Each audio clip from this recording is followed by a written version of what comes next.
Okay, so here's another question that comes up pretty often. I want to sell my cleaning business, right? So, why do we get into doing the things that we do? Eventually, we want an exit. Well, some do anyway. Some want to systemize it so it's a passive income and they don't have to work on it anyways, which I've known people to do both. So, they've sold them and they've systemized them so they don't have to work in them. But if you come to a position where you're like, okay, I just want to sell it and be done. I'm ready to move on to something else. The rule of thumb, at least what I have seen and from talking with other people who have sold in the industry, and pretty much in not only in cleaning but in other industries. So between 2 and 3 of your EBITDA. So if you don't know what EBITDA is, go ahead and Google that. Estimated earnings before taxes. Um, Whatever your bottom line is, times 2 to 3 is basically what it comes out to be. So if annually you're making, $30,000, then we're looking at 2 to 3 times that is what you would sell it at. Um,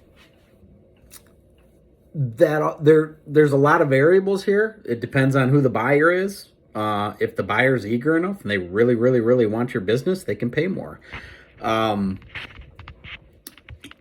it's also, if they're picky, and you don't have your systems in place, where it's basically your trainings like just on autopilot, your lead generation's on autopilot, your sales are on autopilot, then you may have somebody who is going to be pickier and they won't accept that, so you'll pay less on your multiple. If your systems are in place, training's in place, your branding's on point, you're well positioned on Google with your lead generation, then that multiple could be even more. So there are some variables, but if a good rule of thumb is 2 to 3 times. Now, if you're a bigger company, if you're doing 10 million in revenue, something like that, which I know a few cleaning businesses who are, and your EBITDA is above 1 million, you can get 6 times multiple. Um, so just to give you an idea, if you want to make that decision, what can I sell my business for? And then also, I recommend to use a business broker because I'm just a dude, right? I'm just a guy that does marketing. I'm not a business broker.